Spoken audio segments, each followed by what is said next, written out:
Hello and welcome to Ashoka's online system change course, also from me. My name is Florian from Ashoka UK, and now that you've watched our introduction to the course, I have the pleasure to introduce you to the key concepts of system change and how they link together in our much tested methodology, which we will follow here as well. The title of our video here is already hiding a key concept which you will hear from us time and time again throughout this course. System change is about scaling social impact rather than scaling organizations. We call this indirect impact, and it's one of our what we literally call mantras for system change. But more on that in a moment. When we say system change, what we're really asking is, what does large-scale, lasting social change look like? So a lot of this course will be about questioning and understanding the systems relevant to your work and to the problem you're trying to solve. Essentially, the types of changes that should happen. But because we are social entrepreneurs, we of course don't just want to ask what should happen. Once we understand what type of change is needed, the second part of system change is asking, how can such change be achieved? So with system change, we mean both a specific type of change as well as a specific approach to change. Let's start with the type of change we mean by system change. Here we go with the three main types we distinguish. Changes in the symptoms of problems, changes in the systems behind symptoms, and changes in the mindsets at the very bottom of systems and symptoms. Above the surface are the more visible or felt problems. They might be directly visible, like food waste, or directly felt, such as the career challenges of working mothers. Two examples we will continue to follow in this video and course. Below the surface are the less visible or less felt problems, hidden in the systems behind symptoms, such as industry standards on acceptable food shelves, which decide whether a piece of fruit will land in the supermarket in the first place. Or in the example of working mothers, it can be the lack of quality part-time work available in the labour market. Even deeper, we find the mindsets that shape all behaviour and therefore also all systems and symptoms, such as our perception of the aesthetics of food, or our understanding of the social status attached to part-time work. In short, a system change is a shift in the underlying dynamics creating a problem so that they produce a better outcome themselves. These shifts can take many different forms. In high-level terms, they could look something like this. Unlocking new resources for the system to draw on, introducing new elements to the system or getting rid of existing ones, changing the relationship between its elements, improving flows of information, changing the rules that govern behavior in the system, or changing the mindsets of its actors, and many more. What these exactly mean for you in the context of the problem you're trying to fix will be at the heart of this course and the exercises of its first part. Now to the approach. Symptoms are rather straightforward to approach. Thinking of our two examples again, you could collect and share extra food with food banks or repurpose it into longer lasting food products, such as turning fruit into marmalade. And in the case of working mums, you could start a career service to support them in finding quality part-time work, or even start a whole company that employs working mums. We call this direct focus on the problem or beneficiary direct service or direct impact. However, while this approach delivers visible solutions to visible problems and is therefore very tempting, it of course has its limitations. First, the symptoms will keep coming back. Redirecting surplus food will of course not fix the issue itself, and providing career advice to working mums will not change the fact that there just aren't enough quality part-time jobs available. Secondly, this direct approach is generally based on a very direct relationship between the resources put in and the impact that comes out. Every additional unit of surplus food that is redistributed needs a similar amount of resources to be transported, and every additional hour of career advice requires, well, an additional hour of time invested. Taking into account the limited philanthropic funding that's available and phenomena like donor fatigue, the chances of creating a large-scale and lasting solution with this direct approach are rather low. Even with a business model or economies of scale, does this resource-intense relationship not change much.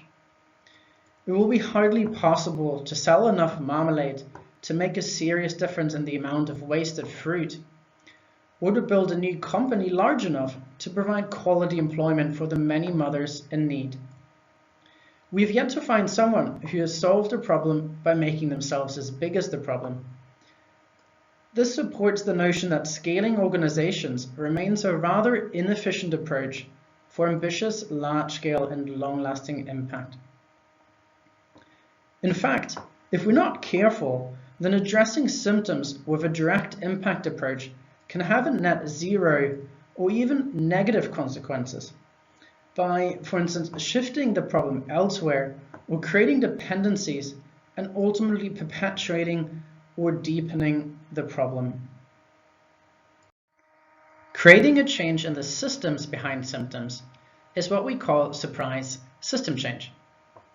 It's about identifying those underlying dynamics that can be levers for shifting the system. The new state of the system should then produce better outcomes on an ongoing basis and more efficiently than if we had just treated the symptoms all the time. In our food waste example, that could mean advocating for a policy change that adjusts the aesthetic standards of food so that less is thrown away before it even gets to the consumer. Or in the case of working mothers, it could be about creating best practices and incentives for companies to offer high-quality part-time work. Which approach is best for the type of system change you want to achieve will also be at the heart of this course and the exercises in its second part. The last approach we want to cover here is technically also a type of system change, but changing mindsets is such a powerful approach that we think it deserves its own category, which we call frame change. In its most potent form, we have seen frame change happen in the civil rights and women's rights movement, for example. These frame changes are then usually followed by more tangible system changes, such as the abolition of slavery or introduction of women voting rights. However, the deeper mindset shifts very much continue, as we see with the continued struggle for racial equality and the Me Too movement, among others. Back in our food waste example, the growing shift towards more environmentally friendly consumer behavior is certainly, although slowly, changing the throwaway mentality. And for working mothers, companies are starting to realize that they are missing out on incredible talent if they don't change their mindset about the importance of flexible work. We would also count social entrepreneurship and change making as a form of frame change, by the way, and we're very glad to have you as part of this movement. So if we now try to visualize in a simplified manner the impact each approach can have, it would look something like this. Which means, in summary, system and frame change approaches provide a greater potential for creating larger scale and longer lasting impact. I deliberately emphasized the R's in those two words because we are quite adamant about the fact that system change doesn't imply massive scale. Thinking of the iceberg again, it's just a different type of change with the potential to create a larger scale impact on a given problem than a symptomatic change. Hearing the term system change we probably first think of huge systems like the financial system, democratic system, healthcare system, or education system. But system change can also happen at a smaller scale, like in local supply chains or in systems that aren't typically called systems or don't seem like a system at first, such as the food waste monitoring and prevention system, or the part-time recruitment system, if we were to continue with our previous examples. And I emphasize longer lasting, because unfortunately systems don't just improve, but also can take a turn backwards, as we regularly see. Even after a successful policy change, for instance, it might be undermined by a different policy change, or perhaps simply not implemented well with little effect at the end. For that reason, we like to think of system change as improving and maintaining the health of a system rather than a mission accomplished. Ultimately, the key takeaway is that for a given problem, a system or frame change approach has a greater potential to lead to a larger scale and longer lasting impact than a direct service approach. There's a nice analogy based on a saying you will probably all know, which says that if you give a man a fish, he's fed for a day. If you teach a man to fish, he's fed for a lifetime. It's a nice illustration of a direct service and a version of a scaled direct service. And of course, it also points out the importance of empowerment. However, it's missing the systemic barriers and opportunities for creating lasting livelihoods, such as, if we continue with this simplified example, the damage to small fishing communities by large commercial fishing vessels, and the tragedy of the comments in unregulated fishing grounds where every fisherman loses in the end. Our founder Bill Drayton found the systemic approach to be at the heart of social entrepreneurs and summarized it by saying, social entrepreneurs are not content with giving people fish or teaching people how to fish. They will not rest until they have revolutionized the fishing industry. And to make this example even more literal, there's of course also an Ashoka fellow who did exactly that. Through locally managed marine areas, Al-Harris at Blue Ventures has created democratic systems for small fishing communities to organize themselves and to take conservation into their own hands, with the result that ultimately every fisherman had more fish to catch and everybody benefited. Putting this concept into a graph, we can describe direct impact as the blue curve here, which is largely bound to the size of the organization. However, the more we change the system around a problem by helping others create impact, the more we can decouple impact from resources and eventually, with the appropriate system change strategies, achieve a tipping point where the solution becomes the new norm in a system. And it's this indirect impact where the magic happens. This also means that it's possible to achieve system change even with small teams, and indeed many have done so. We will discuss some of these examples in depth later in the course, especially during our collective impact session. After all this talk about indirect impact, there's, however, also something to say about the relevance of direct impact. First, there are many problems which require a direct service approach because of their urgency. Think emergency disaster relief, refugees, or even climate change. While our only real chance of a sustainable solution to climate change is, of course, system change, it looks like it unfortunately just isn't happening fast enough. So in the meantime, we'll have to use a very direct approach, which means actively taking out CO2 from the atmosphere. Second, maintaining some direct service enables you to stay close to the problem and your beneficiaries, to keep learning from and engaging them, to keep co-creating, refining, and innovating your solution. to also sense how changes in the system are affecting your beneficiaries, and to continue building credibility. So wherever possible, it's advisable to take a system change approach, but there are very valid reasons to maintain a degree of direct service as well. In this next graph, taken from a talk by the Canadian Ashoka Fellow Rebecca Oni at the Skullwood Forum, we can see how she shifted towards a system change strategy at her organization Healthleads, and as a result balanced out her direct impact in favor of a more indirect impact approach. We don't have to go into much detail about her work for the sake of the example here. What matters are the stories told by the two lines in this graph. The blue line, that's first dashed and then solid, represents her direct service work, where her organization is directly impacting patients. It accelerates steadily and, in a way, follows the kind of exponential growth trend that many love to see. However, despite growing the reach of Healthleads to some 14,000 patients, when she found herself successfully raising $20 million in 2015 to further accelerate this trajectory, she realized that it was still only going to reach a fraction of the patients who would benefit from her solution.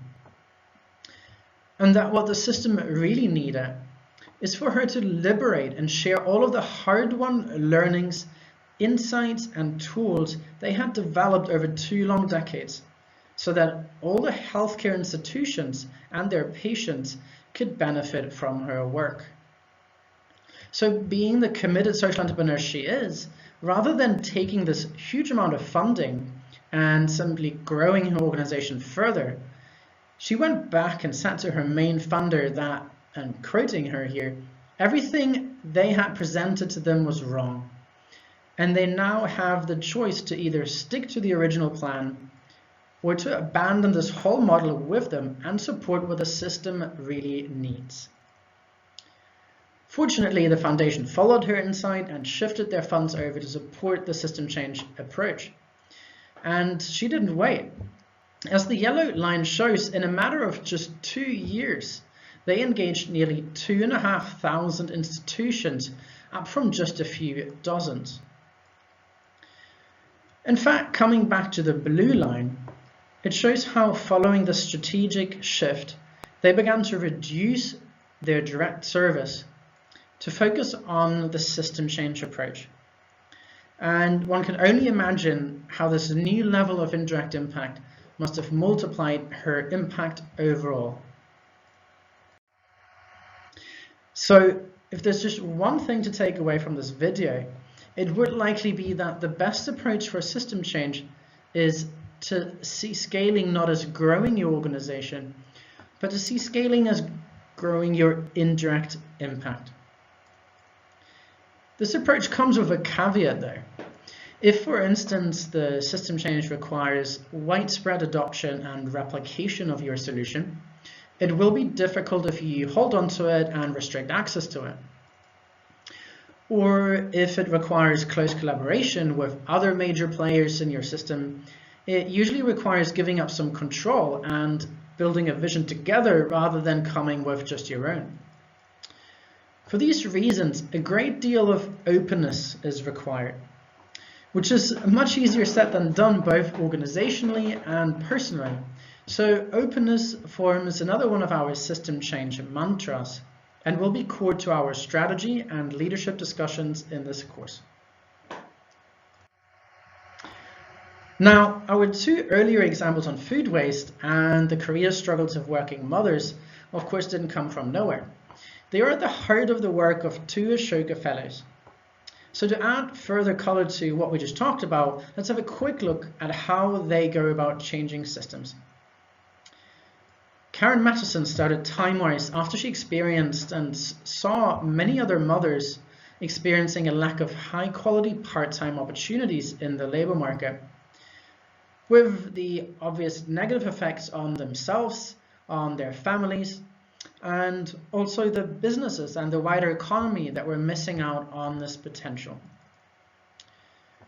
Two of the early solutions she started with were a job board focused on part-time jobs and a career service for mothers run by mothers.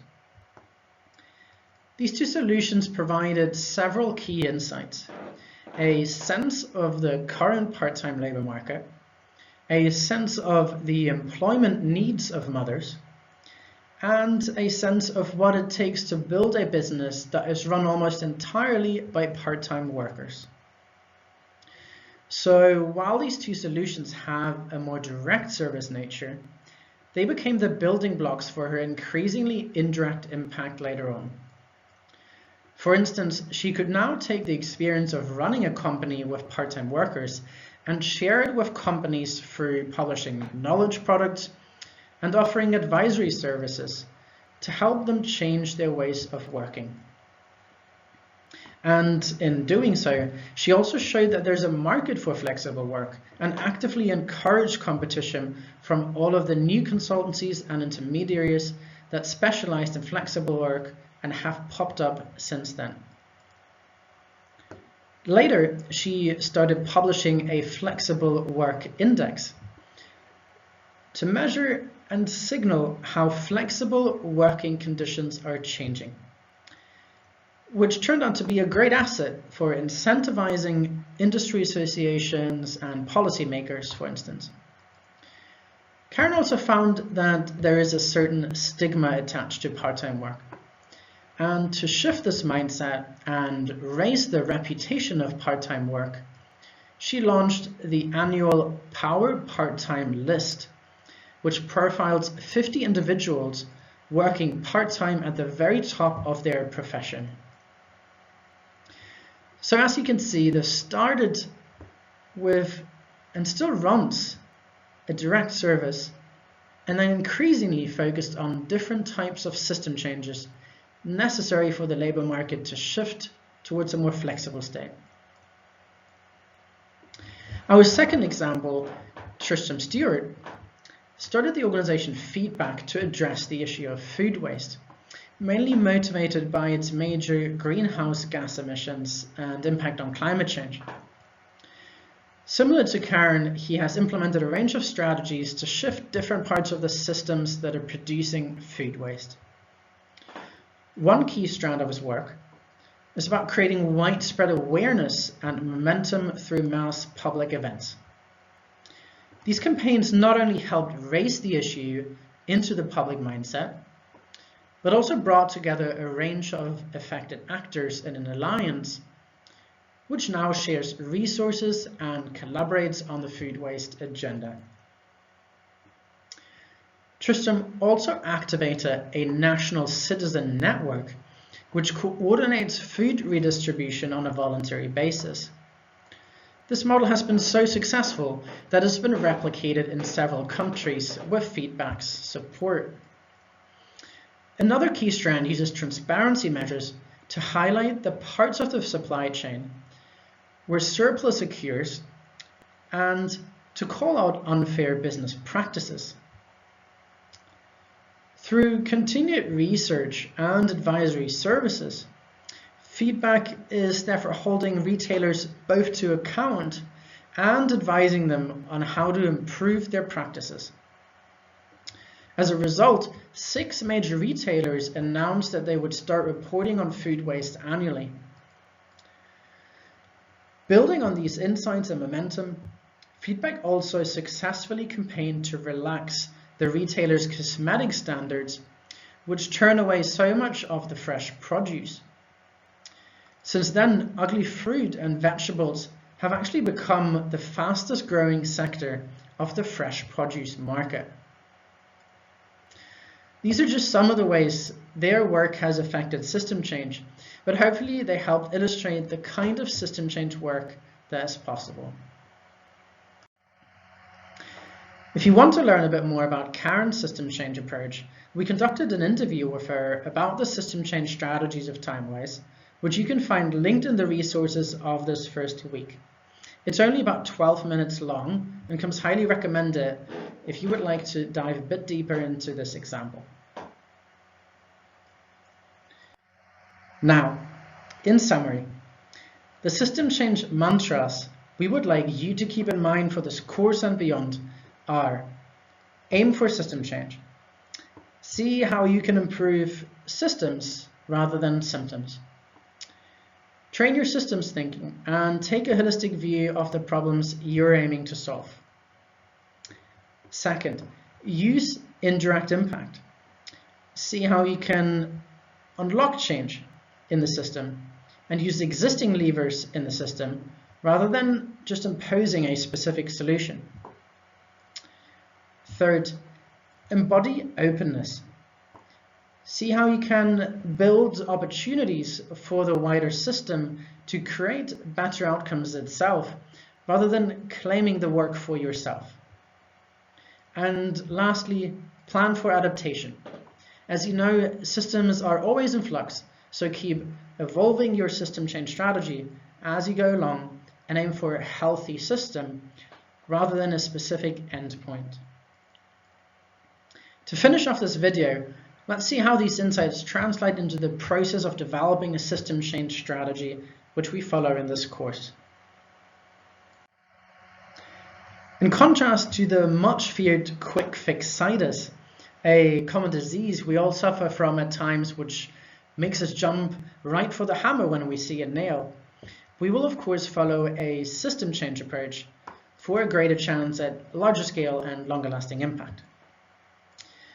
The first key steps to this process help us clarify the big problem, specify the key systemic root causes producing the problem, and as a result, we'll arrive at a strategic focus on one targeted system change.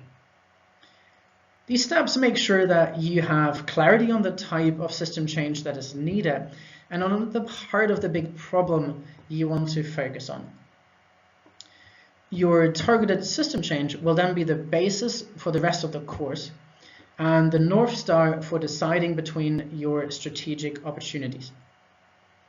It essentially links the ambitious big problem you're trying to fix with a smaller, more achievable, yet highly impactful system change. Using the targeted system change as the goal, we then build what we call a system change journey, which lays out the different milestones that have to fall into place for the targeted system change to come about. It's essentially a theory of change, but for the system, which helps us identify the key leverage points to intervene.